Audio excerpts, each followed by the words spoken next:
Halo sobat pencinta Donghua, kali ini kita akan melanjutkan cerita Battle Through the Heavens Benua Kaisar. Cerita dan video ini diambil dari channel Mebarta. Tanpa banyak basa-basi, mari kita simak alur ceritanya. Melanjutkan dari cerita sebelumnya, setelah serangkaian keputusan dibuat, Xiaoyan hanya duduk dan mulai berpikir. Dia selalu merasa bahwa dia ada sesuatu yang dilupakan. Segera dia mengeluarkan tengkorak ular dan sebuah buku tebal dari cincin spasial. Dia memberikannya pada Nan Erming. Melihat buku kekuningan ini dengan garis-garis dekoratif bermata perak dan tengkorak dengan aura dingin, wajah semua orang menjadi sangat pucat. Dan mereka memandang Xiaoyan dengan takjub. Apa yang dikeluarkan Xiaoyan adalah teknik bertarung tingkat lanjut kelas dunia, yang merupakan teknik paling kuat. Tangan Nan Erming gemetar tanpa henti. Setelah ragu-ragu untuk waktu yang lama, dia berkata, "Xiaoyan, saya tahu bahwa semua orang sangat perlu meningkatkan kekuatan, tetapi tidak perlu memberikan teknik ini padaku. Ada banyak cara untuk meningkatkan kekuatanku. Cepat atau lambat aku pasti meningkat dengan pesat," ucap Nan Erming. Nan Erming, ini adalah teknik pertarungan tingkat lanjut kelas dunia, dan ini sangat kuat, sehingga banyak orang yang ingin mendapatkannya. Kamu lihat betapa baiknya Xiaoyan memberikan teknik ini untukmu, dan kamu harus menerima kebaikan Xiaoyan, ucap Xiaozan. "Saudaraku, ambillah. Aku sengaja memberikan teknik bertarung dengan atribut yang sesuai denganmu," ucap Xiaoyan. Mendengar kata-kata Xiaoyan, Nan Erming menatap Xiaoyan dengan penuh rasa terima kasih. Dia merasakan kehangatan keluarga. Perlahan-lahan Nan Erming mengambil buku yang ada di tangan Xiaoyan. "Xiaoyan, Anda memperlakukanku seperti saudara. Kelak di masa depan, walaupun 1000 panah melesat, aku akan menghadang demi keselamatanmu," ucap Nan Erming. Xiaoyan tersenyum dan mengangguk. Setelah itu dia menoleh ke Ziying saat berkata, "Ziying, ini teknik bayangan ungu. Bisa dikatakan dibuat khusus untukmu. Ambillah," ucap Xiaoyan. Semua orang bingung. Bagaimanapun Ziying tidak mungkin mempraktikkan teknik ini. Ziying adalah seorang gadis. Pada titik ini wajah Ziying pucat. Aliran keringat dingin membasahi seluruh pakaiannya. "Pembohong kecil, apakah kamu tidak membuat kesalahan memberikan itu kepada Ziying?" ucap King Mu'er. "Bagaimana mungkin aku salah tentang hal yang begitu penting?" ucap Xiaoyan. Hanya Zenny, King Hao, dan Li Xiaolong yang tersenyum. Mereka percaya bahwa Xiaoyan pasti punya alasan. Xiaoyan tidak akan menghancurkan seorang gadis untuk kekuatannya sendiri. "Hahaha, yakinlah, saya tidak menakut-nakuti Anda.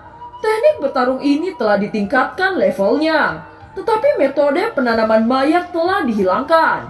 Itu tidak akan ada efek apapun pada penampilan Ziying," ucap Xiaoyan. Ziying yang mendengar ini seperti bangun dari mimpi. Matanya menatap Xiaoyan dengan lembut dan tangannya memegang rambutnya yang panjang. "Xiaoyan, karena teknik bertarung ini sudah tidak berbahaya, bukankah itu lebih cocok untuk Nan Erming dalam hal atribut? Mengapa itu diberikan pada Ziying?" ucap Mu'er. Gas beracun yang terkandung di dalam kerangka sudah dihilangkan. Tentu itu tidak cocok untuk Nan Erming. Setelah perbaikan, teknik ini lebih cocok untuk fisik Ziying. Terlebih lagi, konstitusi Ziying adalah konstitusi yang sangat langka, yang sulit ditemukan bahkan ribuan tahun, ucap Xiaoyan. "Jadi Anda mengatakan bahwa kekuatan tempur saya akan meningkat secara signifikan jika saya merangsang konstitusi saya?" tanya Ziying. "Ya, di masa depan Anda akan menjadi pembunuh terkuat," ucap Xiaoyan. Mendengar kata-kata itu, Molly Storm menghela nafas panjang.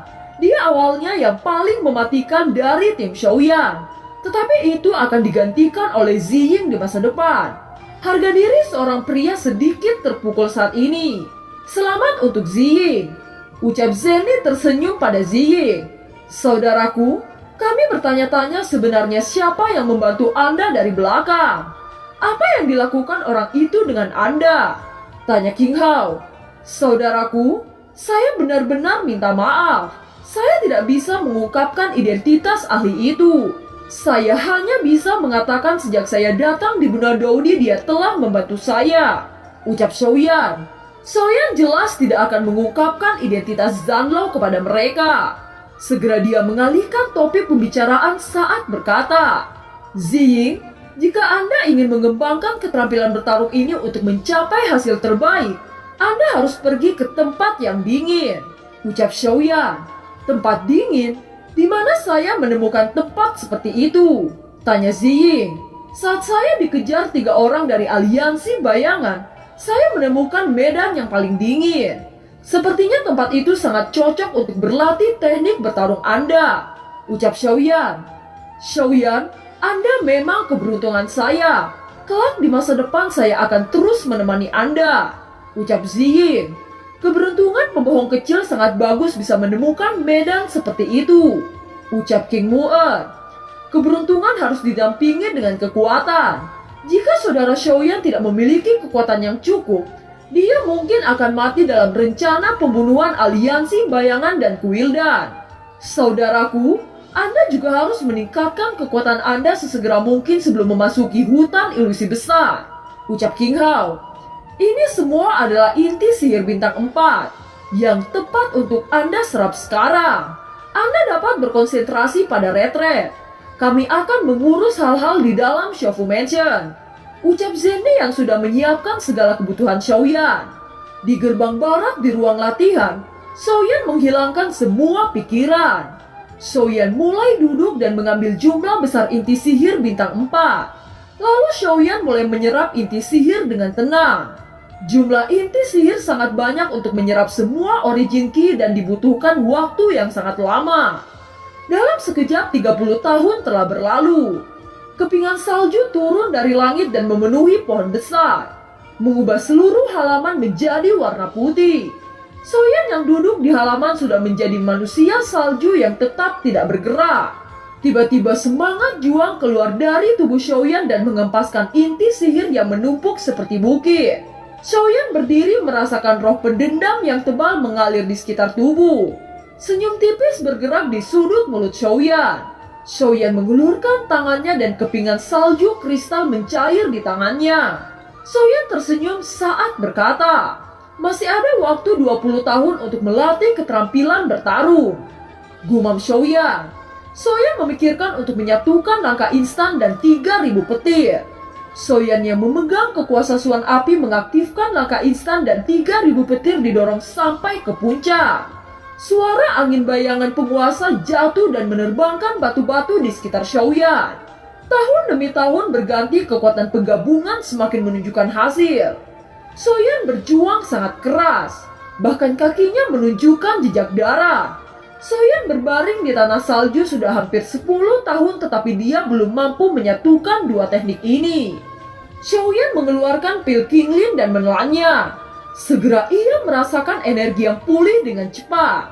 Setelah 7 hari kemudian ketika sinar matahari bersinar ada jejak panjang di pusat tepi hutan. Setiap jejak berdiameter sekitar 30 kaki.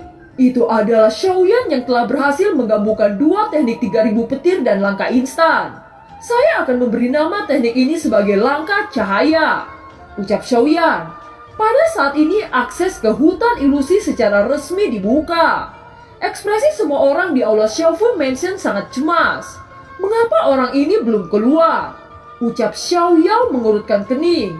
King Hao menatap seberkas cahaya yang naik ke langit dan melirik kerumunan yang gelisah.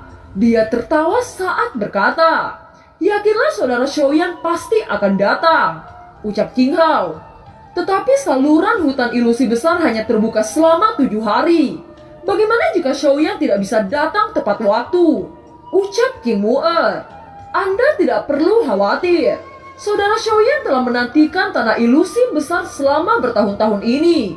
Tidak mungkin dia akan melewatkannya, ucap King Hao dengan tenang.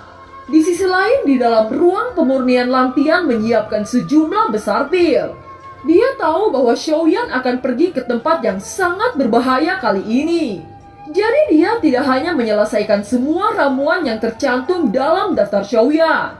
tetapi juga dengan sengaja bekerja keras untuk membuat lebih banyak pil yang berguna untuk Xiaoyan. Waktu berlalu. Sudah 6 hari telah berlalu dan semua orang yang cemas semakin cemas dengan situasi ini. Menyaksikan matahari terbenam dari cakrawala, Li Xiaolong tidak bisa menjaga ketenangannya. Setelah malam ini adalah hari ke-7 dan hari terakhir. Mengapa Xiaoyan belum datang? Ucap Li Xiaolong. Namun saya percaya bahwa Xiaoyan akan muncul sebelum hutan ilusi besar ditutup. Ucap Zenny. Di tengah-tengah penantian semua orang, pintu retret yang tertutup rapat akhirnya terbuka. Xiaoyan muncul di hadapan semua orang dengan semacam aura yang tidak bisa dijelaskan pada tubuhnya. Maaf membuat kalian khawatir. Ucap Xiaoyan. Anda tahu bahwa Anda telah membuat kita semua hampir mati karena sulit bernafas. Ucap King Mu'er yang pertama merespon. King Hao melangkah maju menepuk pundak Xiaoyan dan berkata, "Saudaraku, jika Anda tidak keluar, mungkin mereka terpaksa masuk untuk mendatangi Anda." Ucap King Hao. "Apakah tanah ilusi sudah terbuka?" Tanya Xiaoyan. "Hari ini adalah hari terakhir saluran tanah ilusi terbuka. Jika Anda tidak bergegas hari ini, maka Anda tidak akan bisa memasuki tanah ilusi." Ucap King Hao. Xiaoyan terkejut. Dia tidak tahu sekarang hari terakhir saluran tanah ilusi terbuka. King Hao melirik Xiaoyan kemudian menunjuk ke arah belakang. "Saudaraku, apakah Anda melihat cahaya besar itu?" Ucap King Hao. Xiaoyan kemudian berbalik dan melihat seberkas cahaya besar yang menghubungkan antara langit dan bumi di kejauhan. "Saya hanya peduli dengan keterampilan bertarung. Saya benar-benar tidak memperhatikan semua itu." Ucap Xiaoyan. "Saudaraku, sebenarnya mereka ingin sekali memanggilmu. Tetapi saya memiliki kepercayaan bahwa Anda akan datang. Tanpa diduga Anda datang pada saat-saat terakhir." Ucap King Hao. "Baiklah, kita tidak bisa membuang-buang waktu lagi. Apakah pil yang saya minta sudah siap?" Tanya Xiaoyan. "Ya, semuanya sudah siap." Ucap Lang Tian cepat-cepat membawa Xiaoyan ke meja tempat pil diletakkan. Xiaoyan terkejut ketika melihat botol gio kecil menumpuk di atas meja. Lang Tian memang seorang jenius penyulingan. Xiaoyan menepuk pundak Lang Tian untuk rasa terima kasih dan menyimpan pil di dalam cincin spasial. Setelah itu Xiaoyan berkata dengan serius, "Sebelum saya memasuki tanah ilusi, saya akan melepaskan kontrak darah. Tanah ilusi sangat berbahaya. Yang terbaik tidak melibatkan Anda semua dalam hal kecelakaan apapun. Oleh karena itu saya melepaskan semua kontrak darah antara kalian dan saya." Ucap Xiaoyan. Kata-kata Xiaoyan membuat Zenny menjadi pucat. Segera dia berkata, "Saya percaya bahwa Anda akan selalu baik-baik saja. Anda harus berjanji pada kita bahwa Anda akan kembali dengan selamat." Ucap Zenny. Xiaoyan tersenyum dan mengangguk. "Karena semua sudah diputuskan, maka saya akan berangkat sekarang." Ucap Xiaoyan. Setelah itu dia memandang Longyan dan berkata lagi, "Apa kamu sudah siap?" Tanya Xiaoyan. Longyan mengangguk. "Semuanya, saya akan pergi sekarang.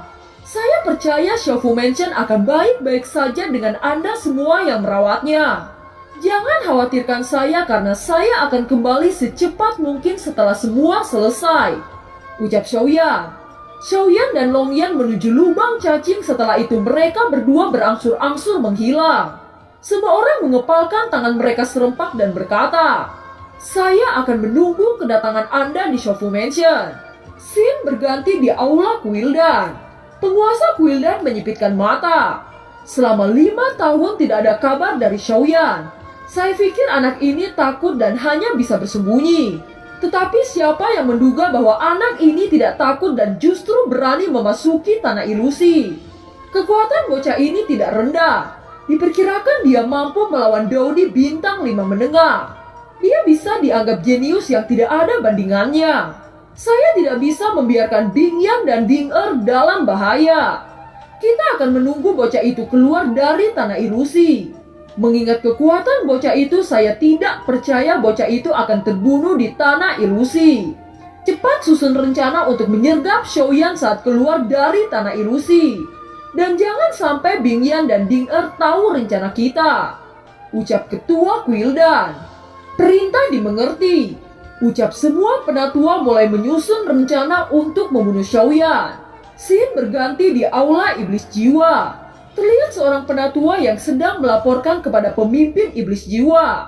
Dia berkata, Ketua Qilu, Xiaoyan hanya ditemani satu orang pergi ke lorong untuk memasuki tanah ilusi. Ucap seorang penatua itu. Sangat bagus. Berani memasuki tanah ilusi hanya dengan 2 orang. Bahkan jika dia luar biasa, dia tidak akan selamat dari pembunuhan Hun Ying.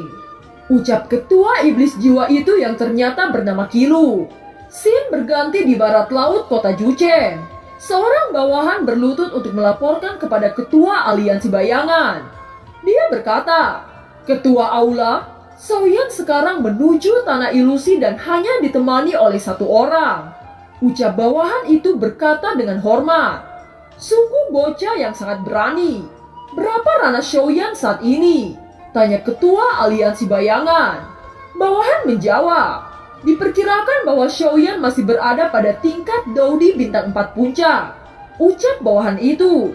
Hanya Daudi bintang 4 puncak berani memasuki tanah ilusi dengan 2 orang. Saya tidak tahu apakah dia bodoh atau sangat berani. Selesaikan misi ini dengan cepat. Selama Xiaoyan tidak mati, perintah pembunuhan tingkat dunia akan tetap dilaksanakan. Ucap pemimpin aliansi bayangan itu. Baik ketua aula, ucap bawahan itu berbalik dan pergi. Scene kembali ke Xiaoyan. Pada saat ini sosok Xiaoyan dan Longyan yang telah keluar dari lubang cacing mereka mendarat di tepi alun-alun besar. Xiaoyan menarik Longyan untuk berdiri di tempatnya dengan tenang. Ada banyak orang di tengah alun-alun, setidaknya ada 50.000 orang. Tanah ilusi ini memang menarik banyak jenius di benua Daudi.